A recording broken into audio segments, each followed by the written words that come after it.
Good afternoon. I'm Alec Margolin. I'm here today with Paul Hopper, founder and chairman of Imugen. Paul, we're both roughly in biotech. I get this question a whole bunch. What is biotech from your perspective, at least? Yes, that's a definition which is a little bit hard to pin down, but from my perspective, it's from a commercial point of view, it's an industry, in my case, that is focused on developing and finding therapeutic drugs for cancer. Look, it includes devices, diagnostics, and lots of other areas, but in my case, my companies are very much focused on finding drugs that would provide a cure to oncology or cancer. There's so many different avenues of biotech, of course. What have we got? Like medical, agricultural, environmental, the list really goes on. But your focus is, of course, on cancer. And what I kind of want to know is, how did you get into cancer? Why is cancer a bigger industry compared to some of the other facets of biotech? Well, the cancer area of biotechnology is probably the biggest market in the world. That's where there's a massive amount of activity that takes place. I just fell into it. I was in the private hospital business here in Australia, had a listed company, and it was taken over by Ramsay Health Care in the early 2000s. And I went to the US to just look around, and I met some oncologists who were doing some fascinating work in, at that stage I hardly understood it, some arcane area of oncology, and it was incredibly stimulating, and it was like a light went on, and I thought, wow, I'm going to get involved in it. So from there I proceeded to do everything I could to find out about it, and eventually wound up starting some companies, and it went from there. So you just mentioned big pharma. Is there a difference between big pharma and biotech? Yes, totally. Yeah. So big pharma, I guess, is traditionally the top 10 companies, which are household brand names that have got multiple divisions, tens of thousands of people working for them, market caps of 100 billion. So the Panadol you have in your cupboard or something like that? Exactly. So they've got massive inbuilt R&D facilities all over the world. But the biotech sector is an important part to them, because in a funny sort of way, it's become a incubator, almost like a nursery. So they spend a lot of their time scouring the world, looking at all the little biotech companies to see what they've got in their cupboard, because they don't have a monopoly on good ideas, and there's many cases where a little homegrown piece of technology has turned out to be extremely promising. If you take the case of Viralytics, which I was the chairman of, 10 years ago that had a value of 4 million. It was broke, and we sold it in June this year for 502 million to Merck. And that was an invention of Professor Darren Schaffman at Newcastle University. So Merck found that and liked it. So if you go to, there's numerous big biotech conferences around the world, massive conferences. ASCO, which is one, they have over 30,000 people at that. Every single big pharma company in the world is there. They take a whole floor in a hotel. They bring 30 people. They'll bring someone who's a specialist in metabolic disease. They'll bring people they'll bring many people from cancer. They'll bring people from cardiology, and they set them all up in rooms in the hotel. And if you're a little biotech and you're wanting to do a deal with them, you do what we call speed dating. So you get on their website and you request a meeting, and you go there, and you've got 25 minutes, and there's some poor unsuspecting PhD from Big Pharma sitting opposite you, and you're the 10th presentation he's had to suffer that day, and you sit there with your slides and you pitch to him, and he or she or her, and they listen. And is this to get funding? No, it's usually to see if they would like to buy it. Okay. Because the strategy of most little biotechs is to get bought out. Mm-hmm. So if your data in phase 2, remember phase 2 is the killer trial. That's the one where most people fail. The drug doesn't do as it was meant to.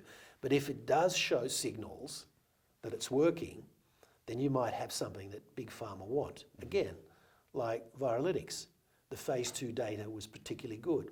We got bought. Yeah. So everybody goes to all of these conferences. I mean, this is part of the CEO's job, and pitches the story about their technology. And so in the course of that, all the big pharma companies around the world keep on top of what's happening. So typically you'll go in and you'll say, this is our technology, and the pharma executive will say, what phase are you in? And you say phase 1, and they listen and they say, well, when you get some phase 2 data, come and see us. Yeah. That's the typical answer. So it's a very important part of the process, because nobody wants to run in cancer a phase 3 clinical trial, because that could cost you anything from $100 to $500 million, and a little biotech doesn't have that capacity. So most biotechs are happy to take the money off the table in phase 2 and leave it to big pharma to get it approved. Sounds like a case of big pharma, little biotech.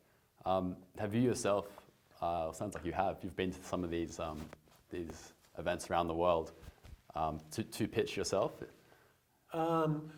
Hundreds of times. Hundreds of times. Whereabouts are they located?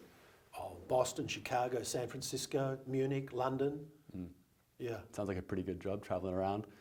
No, it's a dreadful job. You get sick of it. Yeah. But That's always the appeal, isn't it? It's, young people think, oh, wow, I'd love to travel the world with my job. And then they get there and, oh, I really wish I was back home with my family. yeah. But it's an essential function of being a biotech. I mean, German biotechs do it, American biotechs do it. Everybody does it because you want to get someone who's got the lifting power and the horsepower to take the drug out to approval. And you know, if you got your drug approved, do you want to have 100 foot soldiers on the ground in America wandering around hospitals and doctors selling your drug?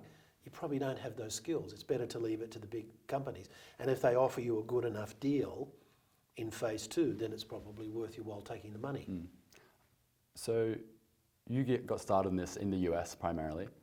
I understand there's a bit of a difference between regulation or perhaps what the government can provide. Does the government provide subsidies or something for this cancer tech in Australia? Yeah, look, the Australian government actually has an incredibly good program for helping to fund biotech companies. So you get a cash rebate at the end of the year. So you add up how much you've spent, and I think it's running at about a 45% rebate. So I think the truth is that of the 100 plus listed ASX companies in biotech, probably 30% of them totally and utterly depend on getting that check back from the government each year. So it's a pretty good support for the industry, that's for sure. So how's biotech doing in Australia? It's doing well. 10 years ago, it was a completely different scenario. There was very little foreign investment. So today you have some of the very large life science institutional funds like OrbiMed and Cormorant and Baker Brothers in the US, Abingworth in London, investing in Australian biotech. So it's become more sophisticated, and we've had some pretty good exits, including, Viralytics, of which I was chair, and that's a homegrown drug out of Newcastle University in New South Wales that has a melanoma vaccine using it's not a vaccine, it's an oncolytic virus. So we use a virus from the common cold to kill cancer cells, and that was acquired by Merck last month for $502 million. And then you have Certex at the moment, which is being acquired for close to $2 billion. So the industry has certainly developed. You said you used a virus, like something similar to a common cold, to get this treatment in. Is that used the CRISPR technique, or is that something else going on? No, this is the virus that we use, or Viralytics uses, is called the Coxsackie virus, which is very closely related to the common cold. And it's a bit like a guided missile. It's only interested in one target, and that target, in this case, is on the surface of a melanoma cell. So if you think of a melanoma cell looking a bit like a tennis ball with little hairs on it, those hairs are receptors, which they call Cavitac. And when you give this virus to the patient, the virus is only interested in attacking those receptors on the cancer cell, and then it goes into the cancer cell and basically kills the cell. Is this the future of biotech, these incredibly specific viruses that come and attack one specific problem? Well, look, the inventor of that drug, Professor Darren Shafran, when he thought up the idea of this 15 years ago, it was a little bit out there that you would give a virus to a patient on the basis that you thought it might cure cancer. But it's become respectable now. So it's certainly an approach that most of the big pharma companies in the world are looking at. But targeted therapies are very much the vogue. Now, the revolution that took place 5 or 6 years ago was the immuno-oncology revolution, where basically you alerted the immune system, you woke it up. See, the problem with a lot of cancers is that it looks like self. It's normal tissue, part of the body, and the immune surveillance doesn't recognise it as being nasty. The receptors are the same. Yeah, so the idea that you could somehow alert the immune system to the cancer being foreign was also a little bit out there, but there was a couple of drugs that have approved in the last 4 or 5, 6 years that changed that. So there's a revolution in that. In what they call small molecules, the approach is to have a very targeted approach to the disease. So finding out who's got a particular marker or a type of, the complexion of the cells, so that you create a drug just for that. Because if you give drugs to people that don't have those characteristics, then it's just a waste. They'll never work. So these sound pretty specific. Would you say something like chemotherapy is at the other end of the spectrum, where it's completely Right. non-specific? Correct. So chemotherapy is a bit like throwing weed killer over the lawn. It works, but it kills a lot of other cells. And that has been the mainstay of, or was the mainstay of cancer treatment for many years. What we want to do is to give a drug that only works on the cancer and it doesn't have the side effects. Yeah. So of your research or the companies you have, are many of these new drugs specific, as in like specific to the level of the virus, or are they more these compounds that work in different ways? Well, my company's, now that Viralix has been taken over, I'm not involved in that. So companies that use viruses are not as common in the marketplace. I mean, the viruses are growing as a field in cancer treatment, but small molecule drugs and immuno-oncology drugs are the main areas. So I've got drugs for breast cancer, leukemia, gastric cancer, and these are all targeted drugs that are engineered to attack specific types of those cancers. What's the process that really goes through to finding solutions to these cancers? Well, it's a very, very protracted process, which is why people who invest in biotech should be aware that it's very patient capital. Sorry, what do you mean by patient capital? That means you've got to wait a long time to get a return. Fair enough. Unless you're very lucky, where the drug shows extremely great promise very early in its life, and big pharma or a specialty biotech company like it and they buy you out. Yeah. But that doesn't happen that very often. So the life of getting a drug going is pretty protracted. So it starts with some scientist having a view that something might do this and that, and then doing some experiments at the university or the medical institution, and then if the results look promising, then doing experiments in mice or dogs or non-human primates. And when all of that comes back supporting the scientist's thesis that this might be a drug, the decision then is made, do we take, and I'm contracting all this, I'm simplifying it, but the decision is then made, do we really think we have something, and do we think it's safe enough now to put it into humans? Because it's in humans that the rubber hits the road for drugs. Yeah. All of the stuff beforehand is nice and it helps build the case, but in essence it's theoretical. So we can cure cancer in mice, but curing cancer in mice is not necessarily predictive of cancers in humans. So the time comes when you make the decision, and if everything, all the strands are pulled together and it looks positive that this might be a drug, you then do a phase 1 clinical trial. And that's the critical point, because in that trial you effectively work out, is it safe in humans?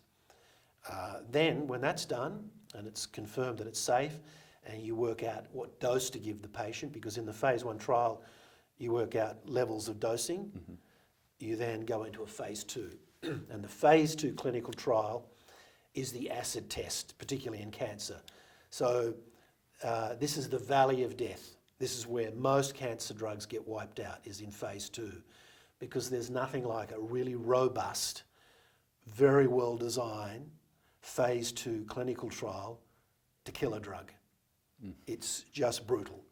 And that's why very few cancer drugs get approved, because the drug doesn't do in the phase 2 trial what you postulated it did all those early years when you were working in the lab in the test tubes. So these phase 1 trials, are these what we see on, you turn on the news tonight and we see new cancer drug come out, cure cancer.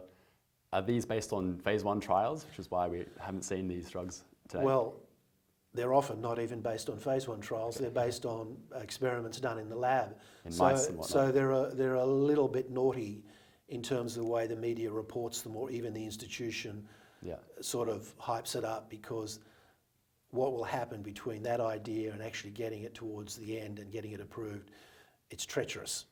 And phase 2 is usually where the drug won't do as you expected it to do, and then you're finished.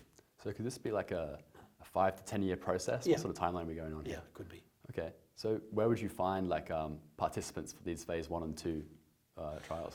Right, so in my view, the main instrument for conducting a clinical trial is from the FDA, and it's called an IND. It's an investigation new drug approval or application.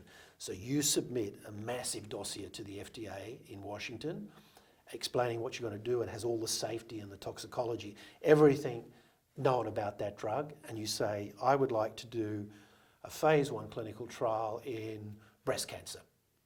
And this is the drug, and this is what all the preclinical experiments show, and we've put it into dogs or mice or non-human primates, and they've all survived. And the FDA thinks about it, asks you a few questions or a lot of questions, and then they give you the okay. So once you've got the okay, you're good to go. So what you would do is, normally there's the inventor or the person the founder of the technology. It might be a professor at a university. So often you would start the trial at their institution, but you would hopefully be able to round up a bunch of other centres. If we were doing this in America, if we were doing it in Australia, we go on all the cancer centres in Melbourne and Sydney, and we get all the doctors, and we would say, we want to run this clinical trial, and they say, well, why should we put our patients on your breast cancer trial? Because we have Novartis and GSK and Pfizer and AstraZeneca. They've all got cancer drugs they want to trial, and they're asking us to put my patients, as the physician talking, on their drug. And so then you do a pitch why you think the drug has a good chance, et cetera, et cetera. So there's a lot of solicitation that takes place. So it kind of sounds like there's this whole research side of it, but then actually in getting these drugs to the market and getting them to people, there's this huge business and pitching element, almost like entrepreneurship in a way, to getting these drugs to the people. How can you comment on the difference in someone who's studying or wants to go into the field, the avenues they could go down, whether it be taking more down like a business route or a research route? Well, so there's in the biotech industry that I'm involved in, there's really two avenues. One is through the science and academia, and the other is the commercial side, where you're running the business or you're involved in things like capital raisings or setting up trial centres and all the rest of it. A lot of people start out with a scientific or medical background, and they might work in a lab or work for one of the big pharma companies, and then after a number of years they'll join a biotech. Now, little biotechs, as we have many in Australia, tend to be a little bit more virtual than the rest of the world. So a lot of the work is outsourced. And so the people that work in it, there's the CEO and a few other people, they tend to be multi-skilled. So, in a small biotech in Australia, the CEO would probably spend half their time raising money, because biotech is a black hole for capital. You've got lead times of 0 to 10 years to get something, perhaps, which means it has to be funded. And clinical trials are terribly expensive, so you need money. So the biotech CEO here in the US spends a lot of time on the road going to see investment institutions. But you obviously have to have a knowledge of the drug that you're talking about. You can't go and pitch for money and not have a clue about the Can't be too fundamental. money hungry without having the knowledge behind it. You have to have the fundamental science. And so anybody that's looking to go into it, I mean, you can approach it from a purely commercial point of view, but when you're in the business, you obviously have to know your technology inside out. Yeah. Absolutely inside out. Now, if you've got a PhD, you're going to get up to speed a lot quicker than a person who's got maybe just a straight MBA and is a finance person, because if you're in the field of immuno-oncology, that is pretty complex and it requires a lot of work to become very, very familiar with it. Have you come across people you've worked with that just maybe weren't on top of it, didn't know the material as much as you thought they should? Well, I'm not a great fan of people who come from big pharma and into the biotech industry and want to have executive positions which are of a commercial nature, because small biotech is tough. You've got to do everything. One hand on the coffee machine, another on the photocopier, and another thing doing something somewhere else. So it's very hands-on, and you have to have a familiarity with capital markets, because without money, you perish. And you have to spend a lot of time going around to brokers and fund managers explaining what you're doing. So you need to have that ability. I mean, there's many big pharma people, or there's some in Australia that have made the transition and they're superb CEOs. But I think it's harder. You said that you have people on the ground selling drugs in America. I think I've seen that as a very key difference between the pharmaceuticals in America and here, that it seems a lot more free over there. Like, how would you describe the difference? Like, the FDA, of course, is the gold standard there. Why do people want that FDA approval? Well, because America is the largest drug market in the world. Okay. There's 300 million or 330 million people, and they all take far too many drugs. Yeah. And if you've been to America and watched the television, all the ads are full of prescription drugs being promoted. Ask your doctor for this drug, and there's all these families holding hands. What's your view on that, being able to sell drugs like that over advertisement? I mean, I guess the gatekeeper of whether you get that drug has to be the physician. So, I mean, most people wouldn't in Australia wouldn't have a clue about what drug to ask for. No, brand names at all. Yeah, but in America, it's very heavily promoted. So people want to get their drugs approved in America because that's the market where the money is. Now, of course, that's starting to change with China, with the middle class. And of course, it's going to be a massive cancer market there as well. So, what's going on in China? It's on fire. It's on fire. So, you'd go to the conferences 4 years ago. There'd be a lot of Chinese companies listening, and they'd ask for data, and they'd sign a confidentiality agreement. You'd send your stuff to them, and then you never hear from them again. But now, it's massive. There's a land grab taking place there. So, their homegrown Chinese biotechs are sprouting up everywhere. Shanghai's building a massive biotech hub, but they're also investing in companies overseas. So in the case of Viralytics, for example, they took 14% of us in January before we were bought by Merck and paid us $30 million for that stake. They're buying American biotech companies all the time. What's fueling this in China? Is there a change in regulation or something? Yeah, the Chinese FDA has loosened up considerably from where it was before. But you think about it, I don't know what the population of China is. You've got, 1.3 billion or something. And you've got a middle class, which is going to be 200 or 300 million people. You've got health insurance, and they want drugs. Mm-hmm. You've got some population characteristics which are classic for cancer. You've got the biggest smoking market in the world. You've got obesity, which is closely related to cancer. They all need drugs. And so that will be a gold mine for a lot of companies up there. Yeah, it's really huge what's going on in China. Yeah. So testing your drugs, when does it become more cost effective to do it in-house and get your own lab? Or is it something that the universities can do better for you? Yeah, so let's be quite clear. By the time you get the drug into a phase 1 human clinical trial, most of the research is over and you've made the drug. Okay. You've made the experimental drug. So the main activity of the biotech then is to shepherd the drug through the clinical trial process, and also manufacture drug, and you usually have a third party. Yeah. You wouldn't make the drug yourself. No. But in the lead up, which could be 6, 7, 8 or 9, 10 years, in big pharma, they do a lot of that work themselves, but it's just not practical for a small Yeah. biotech to do all that work and have their own Yeah. wet labs and set up, animal experiments and all the rest of it. So it tends to be, so for example, a number of my drugs I've licensed in, for example, from Yale or New York University, and the drug is being worked on, but you pay them a fee, like an R&D fee, to Yeah. continue the work. You don't do it yourself Okay.